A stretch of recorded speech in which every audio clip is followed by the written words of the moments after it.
Hello everyone, this is Jotto and welcome to Versus Series, where a member of my team, Acebreakers, plays against a well-known up-and-coming pro player.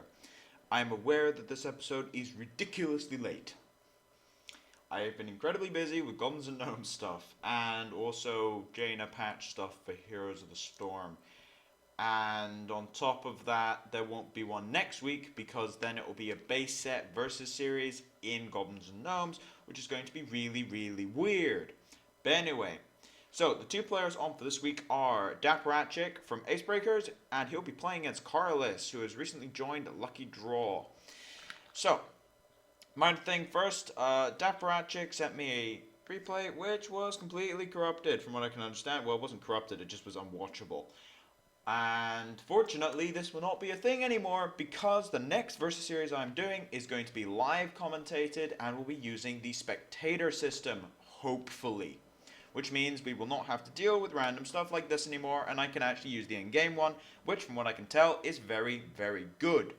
So anyway, this is the last ever versus series that will involve weird technical difficulties with the videos. So without further ado, let's get started. So, first things first, two decks they started with. Dapper has brought in the Landlock. Now, the Landlock is a handlock build. This particular handlock build has a couple interesting things in it, mostly an acidic swamp ooze. There's also one Hellfire, two Shadow Flame, one Defender, because the second one can be a bit clunky, and then one Faceless. And from what I can tell, no Sylvanas, which is an interesting decision to run the ooze of the Sylvanas. They attack the format in different ways. And the ooze is very good against things like Warrior, which is something that you want to swing in your favor just a little bit. Now, his opponent is Karlis, and he has brought a druid build called I Take Your Family. That's an interesting name to a deck. But anyway, there's a couple interesting things in this particular druid list. It is a non-ramp druid list running Ragnaros. First interesting thing. But there's also a Blood Mage. Now, I'm a big fan of Blood Mage and Druid. I haven't run Blood Mage and Druid for a long time, but I've definitely run it in the past a lot, and I really liked it, and it's sort of come in and out of my decks for the longest time, really. So Blood Mage is really going to be buffing Wrath to a ridiculous level, either 4 or 2 in draw, and Blood Mage Swipe or Azure Drake Swipe is absolutely game-breaking. 5 damage to one thing and 2 to the rest of the board is huge. As for the rest of the list, I've got the one Sylvanas, one Ragnaros, double Azure Drake, and is that no Druid of the Claws? Interesting. No Druid of the Claws, double combo with 2 Shades of Naxxramas, 2 Violet Teachers, Power of the Wild, and Haunted Creeper. This is like a weird token build. I'm very curious to see how this particular deck goes because I have not really seen anything like this in a very long time.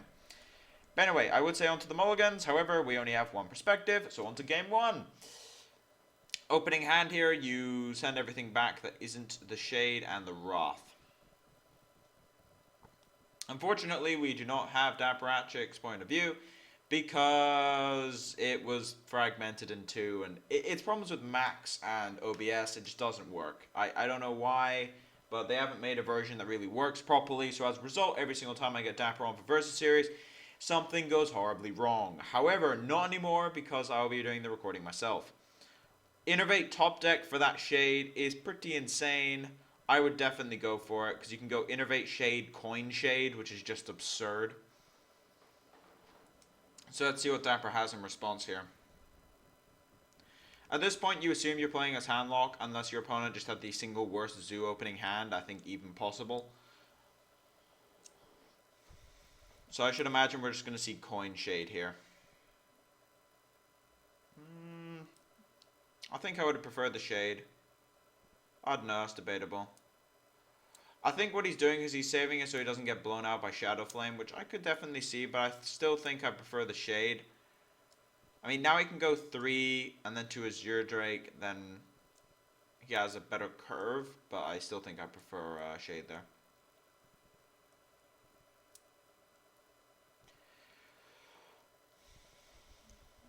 If he hasn't tapped by now, it means that we could see an Ancient Watcher come down here, or at least he's thinking of it.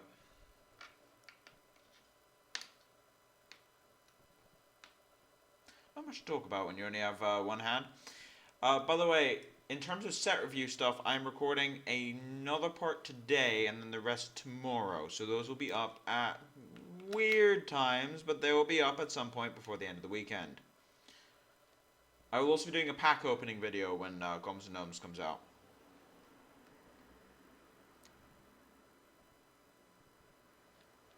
"80-second turn life tap." Not something I've seen in a while. Alright, so the second shade comes down. Yeah, I think if you're going to do it in that order, I still prefer the... I mean, it's playing around Ancient Watcher technically, but then you can just Wrath to... I guess you could coin. Come on, Keeper of the Grove off the top. Oh my god, it actually happened. Keep in mind, I don't watch these games ahead of time. I just check which classes are where. That was insane. That was absolutely insane top deck. And this is starting to get scary. This is close to lethal damage on the board. In fact, I think with the Power of the Wild, that might be lethal.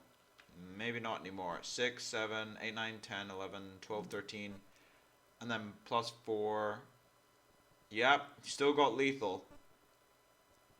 There needs to be something like a Hellfire here, otherwise he's just dead. And if he Hellfires, he's still in trouble.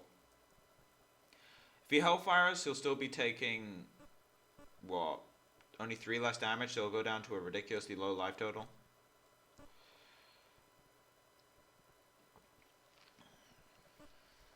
This is getting pretty sketchy.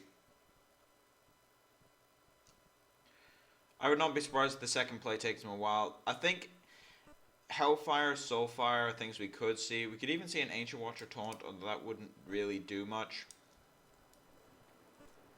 Wouldn't really do much because one of the shades would be at, oh wow, a tap. There has to be some sort of plan coming out here, otherwise he's just dead. Soulfire. Is this double Soulfire?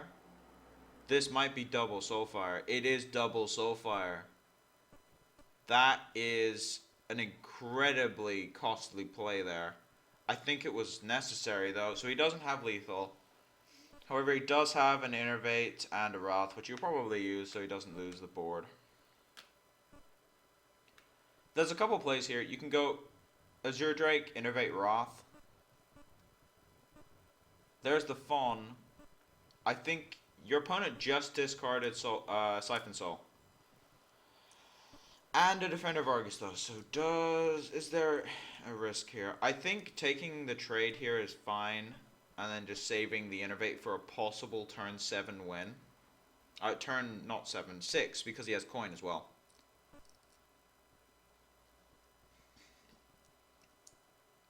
So I think I trade, and then attack the face for 1, and then see what you draw. Because he'd have 6, so even if he taps, he can't just go tap, giant, giant, Sunfury. He can only go tap, giant, giant. Which still puts you at the advantage. So I would think that the correct play here is actually just to kill the Ancient Watcher with the Shade. And then just attack for 1.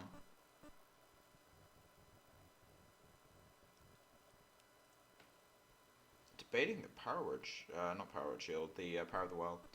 Alright, so he's going for this instead. Yeah, this is less vulnerable to Hellfire. More vulnerable to Siphon Soul though. And he had it, yeah.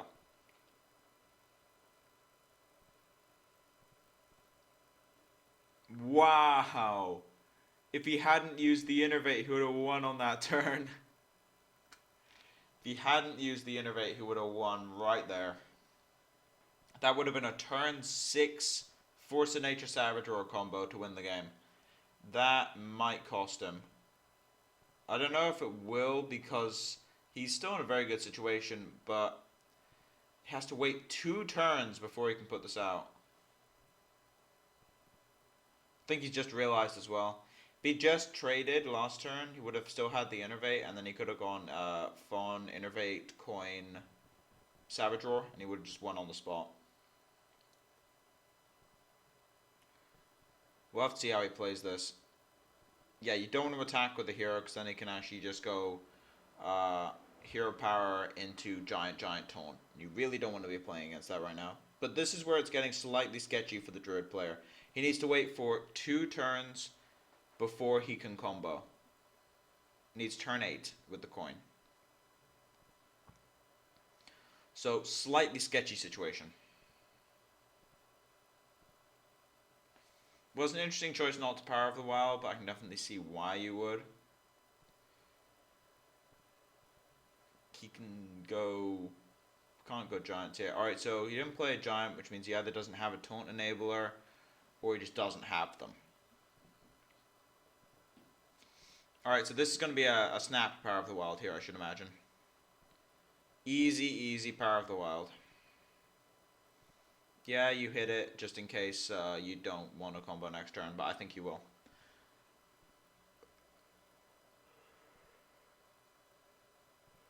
Unless something spectacular happens in terms of Molten Giants, I think that the game is going to end next turn. But we could see double Moltens.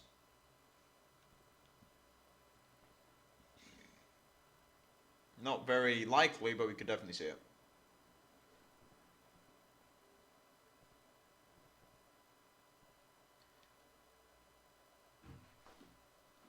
Faceless Manipulator. Interesting. And Mortal Coil. The synergy is real. Have not seen a spell power Mortal Coil in a long time. But there's no taunt, so that's game with the coin.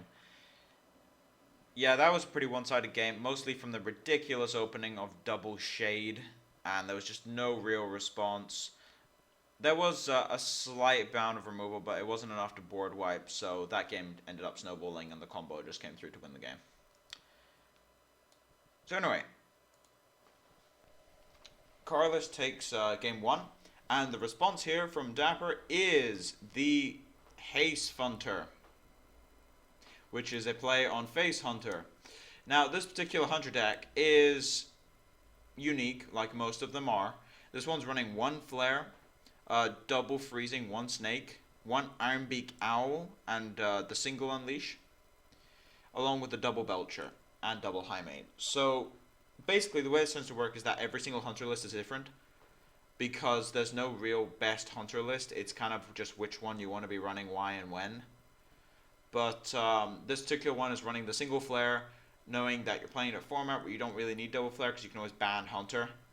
So in this particular case, don't need double Flare, so you might as well just go ahead and play some other cards in your deck like Ironbeak Owl. But anyway, on to game 2. Let's see if Dapper can claw back a game. See, opening hand on the side of Karlis.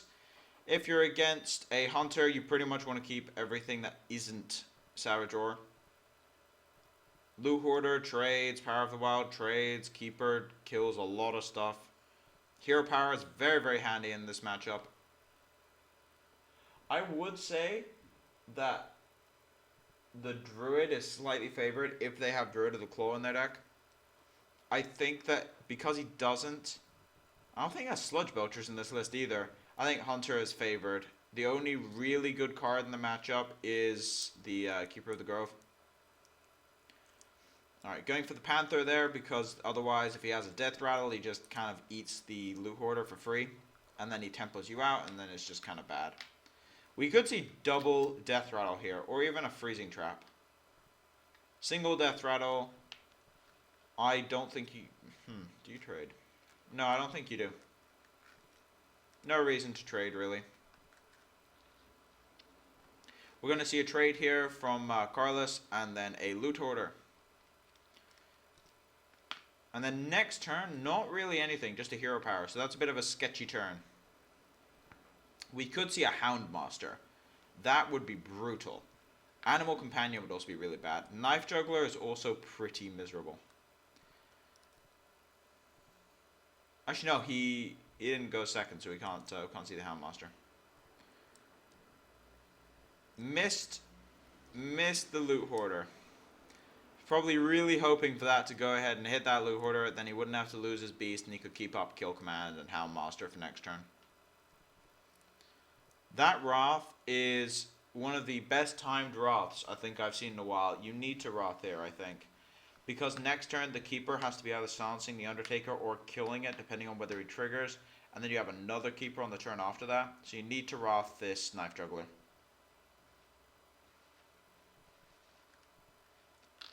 Yeah, the Knife Juggler does about 5 damage a turn, because you can expect 2 triggers, whereas Undertaker's only going to do 2. Or maybe 3, probably 2.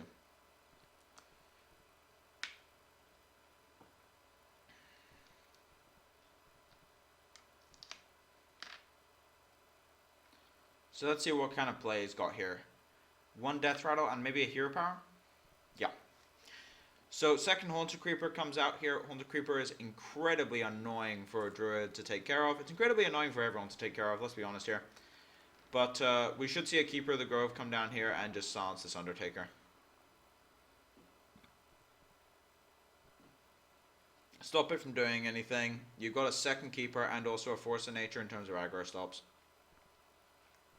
Getting a little sketchy though in terms of how much damage is still on the board. And a bow. Are we going to see a trap? We could see a trap come down here, and that's going to be pretty bad because it powers up the bow more. Well, we have a pseudo trap and the Mad Scientist. And he's going to kill this Keeper of the Grove because it's a bit too much of an aggro stop. This does play around the second Keeper because it means he can't just silence Mad Scientist and then kill it. So now, I think what we're going to have to see here is... yeah, just the Drake. You can't really play a second Keeper there. It doesn't have enough good targets. Arguably, him getting a Secret's actually bad for you. To the point when it wouldn't be that out of the question for him to literally just sacrifice his Mad Scientist here to get a trap on the board. That would appear to be what he's thinking of doing with these arrows. It's always a bit confusing to look at the arrows because sometimes they're accurate and sometimes they're not.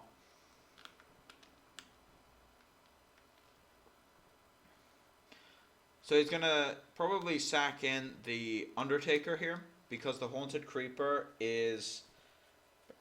no, he's using the bow. Interesting. Maintaining his board and using the bow. This is probably a board that's just going to straight kill him. We are going to see a Force of Nature here to kill probably the Mad Scientist and the Leper Gnome. Oh, swipe Wrath. That is a good draw. Wrath to draw and then swipe. That is a very, very good draw for this stage in the game.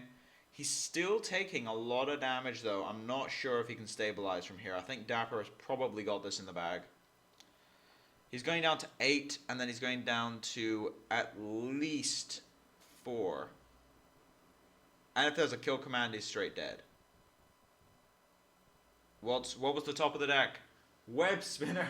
So he's going down to 4 here. And 2 traps. We know that those are freezing and snake trap. No explosives in the particular list that Dapper is playing. So we're probably going to see a Force of Nature, a Desperation Force of Nature here, and it's just not going to do anything. In fact, there's no way of clearing this board. No matter what he does, he's dead. From what I can tell. Because if you kill the Haunted Creeper, it becomes 2 more guys, and the Snake Trap stops him from doing anything. The only way of living is to Keeper of the Grove, one of the 1/1s, and then Hero Power, and don't attack. Well, attack the... no, because you could have explosives, so you have to not attack. But I'm pretty sure this game is over. Pretty sure. So now he's almost dead. But he's pretty much dead to almost anything at this point. Needs an Ancient Allure off the top just to survive, and the traps are dictating that that's probably not going to happen. As we see a top deck kill command, but at that point it really didn't matter. So anyway, Dapper claws a game back in this best of 3 as we go into the last game, and Karlis' response to Hunter is Warrior. This is a control Warrior list. Warrior is generally good against Hunter. It's probably about 60-65%. It depends on the build and also the player. But this particular Warrior list is running Alexstrasza, Rag, Grommash, and Baron Geddon as the top end. So the Geddon's there as well. No Cairn. Some people have been cutting Cairn recently because it's incredibly slow. Cairn is very, very slow. No Black Line here either, just the Sylvanas, and then double Belcher, Harrison Jones, and Lothar. Heavy on the 5s. one Spellbreaker and one Iron Beak Owl, which will help out a lot against some of the buffs Hunter can bring in. You can tell that this is the kind of list which he didn't ban Hunter, so therefore he's able to use Warrior as his counter to Hunter. So let's see if that philosophy holds firm. On to the mulligans. I think you send back everything that isn't Armorsmith. Opening hand-wise, Armorsmith, good. The rest, not fantastic. However, they are cards you want in the matchup, so it's fine that you have them in your opening hand because you know you're going to get them.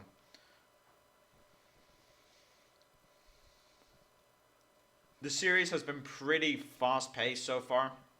Some pretty quick wins. We'll have to see how quick this one is. Usually Control Warrior is on the slower end of actually closing out games in the first place. Its kill speed is not fantastic. There is an aggressive start you can have, but that's kind of Armorsmith, Cruel Taskmaster, and things like that. Which is a build, it's an opening he does not have right now.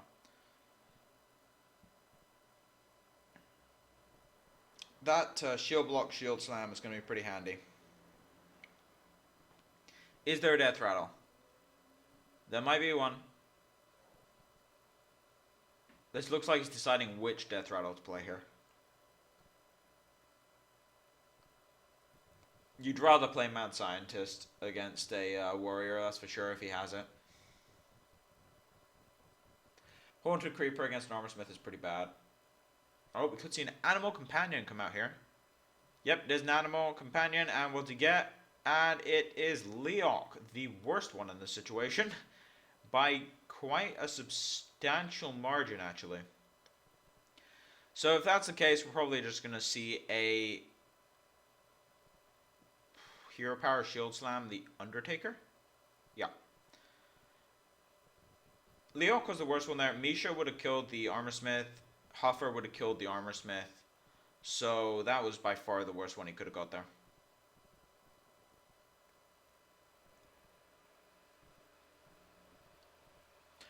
So let's see what Dapper has as a response. There's a couple of different things he could have. Kill Command, Eagle Horn Bow. Unleash the Hounds, but that seems like a bit of an overreaction.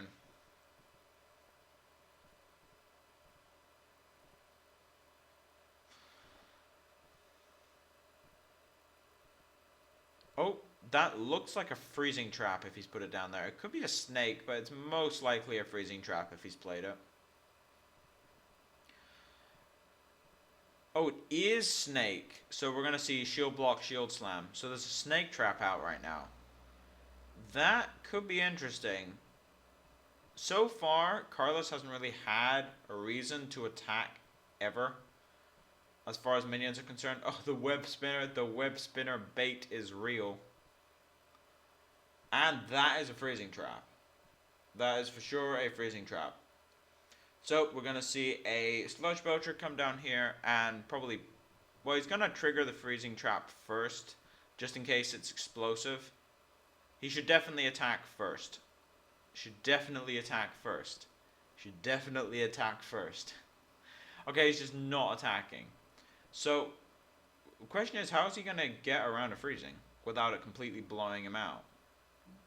Loatheb actually doesn't do much in this situation. Because Death Bite is coming down and it's going to deal some serious damage. We could execute it. What? Okay, so he's setting up the one attack kill on Loatheb. The problem is he's losing his Belcher anyway by doing this. So that was a bit of an interesting play. Because the problem with this particular play is what happens if your opponent just kill commands it or plays high main? You can't deal with both.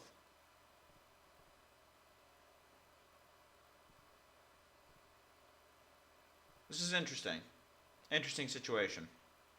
I think killing Loatheb there was more important. One, I mean, sure you lose your Armorsmith on board because you have to bounce back to your hand, but it does mean that the freezing trap is gone. Your Armorsmith wouldn't be on board, but the freezing trap is gone. It would mean you have snakes though, but then you have Deathbite Whirlwind next turn, so the snakes are actually almost inconsequential. And it also means that if he has a high main, you can deal with it by just attacking the face, whirlwinding the entire board and executing it. And then he just has the 2/2s. And you'd have 7 mana. I still think that'd be a better play.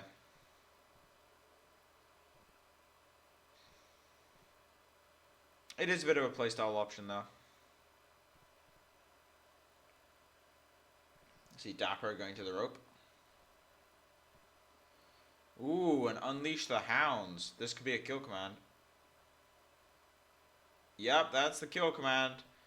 Being slightly punished for this. Interesting. Attacking the life gain instead. So he ran out of time on his turn. Oh, wow. He actually ran out of time on his turn. He didn't just do it animation-wise. That was a big, big mistake there. That was a really big mistake. As we see the snake drop trigger as well, and this is going to be brutal as a death bite, and I think that might just be the end of the game. That might just be the end of the game right there. I don't really see a way back from this. There's going to be Ragnaros next turn, then Alexstrasza, and that's pretty much the end of the game, I think. Belcher. Belcher is not fantastic here, but it's okay. So we're just going to see the Ragnaros and just kill the Belcher with the main, with the Sylvanas, kill the main part of the Belcher, and play the Rag, which is an almost completely unanswerable Rag. It's hoping it hits a minion, and knowing me, it's going to hit the face.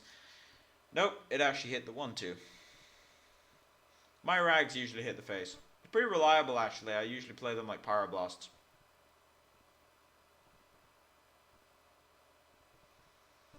So Sylvanas didn't really get any value there, and the high main is pretty much the only thing that can take down that Ragnaros.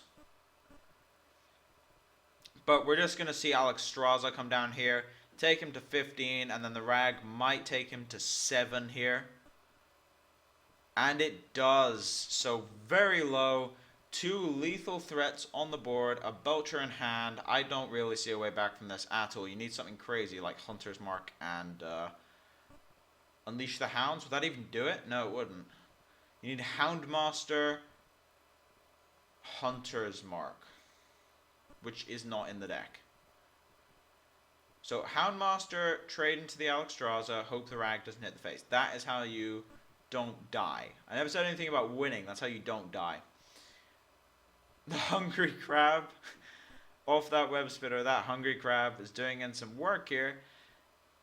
So let's see where this Rag goes, as we're going to see the Sludge Belcher and the Cruel Taskmaster. Just increase your RNG a little bit. Get some extra wall down as far as taunt goes. And let's see where the Ragnaros is going. And it is going to a Hyena. So the Hero Hyena saves the day, at least for now. Feels a bit like watching Arish just playing with his food right now. It's kind of ridiculous.